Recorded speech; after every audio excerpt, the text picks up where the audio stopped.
अस्सलाम वालेकुम प्यारे बच्चों, कैसे हैं आप सब। उम्मीद करती हूँ आप सब खैरियत से होंगे और आपको प्रीवियस लेक्चर भी अच्छी तरह समझ आए होंगे। शुरू करने से पहले हम इल्म इजाफ़े की दुआ पढ़ लेते हैं। रब्बी ज़िदनी इल्मा, ए मेरे रब मेरे इल्म में इजाफ़ा फरमा। Is 19 August 2025। लेसन टाइटल है आपका फ्रैक्शन। SLO है आपका simplify fractions to lowest form. Student task आपका है simplify 6/10, 3/9, 9/15 and explain steps. Reading है आपकी page number 59, simplifying fractions to page number 60। और आपका HWork है पेज नंबर 60, चेक 3.3। उसके पार्ट आगे आ जाते हैं IJKL।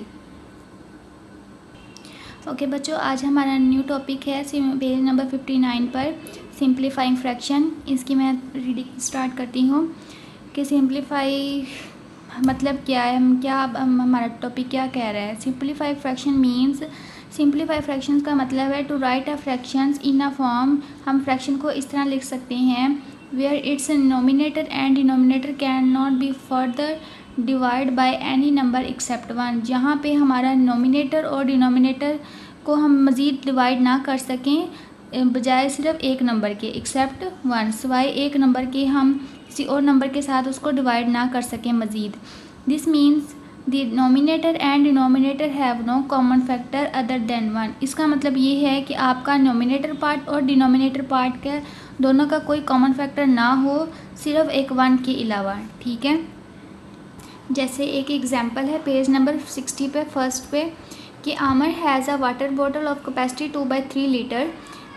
Can it be further simplified. कि आमर की वाटर बॉटल की जो कैपेसिटी है ना वो 2/3 लीटर है, तो क्या ये फर्दर सिंप्लीफाइड हो सकती है। यानी ये जो फ्रैक्शन है ना हमारी 2/3, क्या ये मज़ीद इसको हम सिंप्लीफाई कर सकते हैं।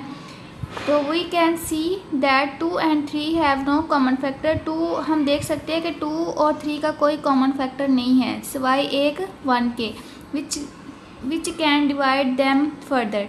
सो 2/3 is in its simplest form. ये जो 2/3 है ना ये बस सिंपलेस्ट फॉर्म है and can not be further simplified, और इसको हम मज़ीद सिंप्लीफाई नहीं कर सकते। जैसे एक एग्जांपल है, नेक्स्ट देखें, लेट्स सिंप्लीफाई 4/10। जैसे we know that 4 and 10 both have 2 as a common factor. यानी कि 4 और 10 इन दोनों का एक कॉमन फैक्टर बनता है जो कि है 2। यानी 2 2s भी 4 होता है और 2 5s भी 10 होता है। ठीक है, तो इन दोनों का कॉमन फैक्टर क्या हुआ 2। So to simplify 4/10 we will divide both the nominator 4 and denominator 10/2।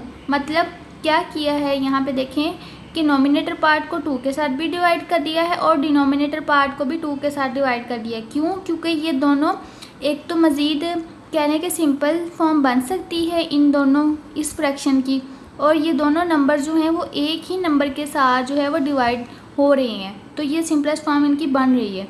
अब 4 को 2 के साथ डिवाइड किया, यहाँ पे मैं करके दिखा देती हूँ। 4 को उसने 2 के साथ डिवाइड किया, 2 2s 4, तो रिमाइंडर 0 आ गया।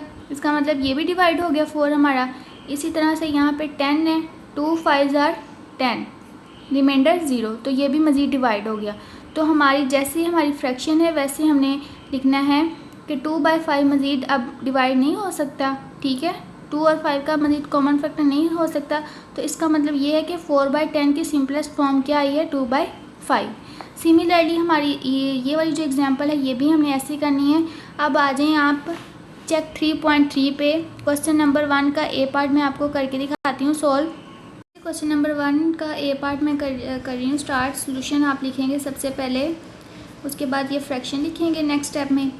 ठीक है, अब आपने कोई ऐसा नंबर आपने चूज़ करना है, ठीक है, जो इसको भी डिवाइड कर रहा हो, लाइक 3 को भी कम्प्लीटली डिवाइड करे और 6 को भी कम्प्लीटली डिवाइड करे। तो ऐसा कौन सा नंबर है जो कम्प्लीटली इसको डिवाइड करेगा। या देख लें कि 3 और 6 का इन दोनों का कौन सा ऐसा कोई कॉमन फैक्टर है जो इसको सिंपलेस्ट फॉर्म बना सकता है। तो हम देखें अगर, तो यहाँ पे 3 होगा आई थिंक ना। ये देखें, अगर मैं 3 को डिवाइड करूँ 3 के साथ और इसी तरह से 6 को भी डिवाइड करूँ 3 के साथ, तो यहाँ पे 3 को 3 के साथ डिवाइड किया, 3 1 ज़ार 3, 0 रिमाइंडर आ गया। इसी तरह से अगर मैं 6 के साथ डिवाइड करूँ 3 2 ज़ार 6, रिमाइंडर 0 है। मतलब कि मेरा ये वाला पार्ट है ना, ये सेम होना चाहिए आपका, ठीक है। ऊपर वाले नंबर के साथ जब आपने डिवाइड करना है तो वो भी सेम हो, और नीचे वाले के साथ जो आपने नंबर लेना है वो भी सेम होना चाहिए, ये वाला हिस्सा। अब 3 को 3 के साथ डिवाइड किया तो आपका आया है आंसर 1, ठीक है। अब जब आपने 6 को 3 के साथ डिवाइड किया तो आपका आंसर आया है 2। मतलब ये वाली जो आपकी 1/2 फ्रैक्शन आई है ये इससे आई है, इससे बनकर आई है, ठीक है। तो इसका मतलब ये है, सो 3/6 द सिंपलेस्ट फॉर्म ऑफ 3/6 की सिंपलेस्ट फॉर्म हमारे पास क्या आई है, इज़ 1/2, ठीक है। ये आपका आंसर है, सिंपल। तो इसी तरह से आपने यहाँ पे भी यही आंसर लिखना है। तो 3/6 की सिंपलेस्ट फॉर्म हमारे पास क्या आई है, 1/2, ठीक है। ये आपने लिख दिया। इसी तरह से अब 35/40, अब आपने कोई ऐसा नंबर लेना है या इन दोनों का कोई कॉमन फैक्टर लें कि जो इनको सिंपलेस्ट फॉर्म में लिख सके। जैसे कि अगर मैं 5 देखूं तो 5 7 ज़ार 35 होता है और 5 8 ज़ार 40 होता है। तो इन दोनों का कॉमन फैक्टर क्या आया, 5 आया है। जैसे 35 डिवाइडेड बाय 40, इनको अगर मैं 5 के साथ डिवाइड करूं और इसको भी 5 के साथ तो 7/8 आ जाएगा। तो इसकी सिंपलेस्ट फॉर्म हमारे पास क्या आई है, 7/8। सिमिलरली आपने क्वेश्चन नंबर सी और डी भी करना है। इसी तरह से आपका पेज नंबर जो है वो 60 पे एक क्विक चेक है, ठीक है। ये बच्चे आपका स्टूडेंट टास्क भी है, तो इसी तरह से आपने इनको भी लिखना है सिंपलेस्ट फॉर्म में। 6/12 का जो है आपने कॉमन फैक्टर देखना है, और 3/9 का और 9/15 का। करती हूँ बच्चों, आज आपको ये लेक्चर अच्छी तरह समझ आया होगा और आपने इन क्वेश्चंस की प्रैक्टिस भी करनी है।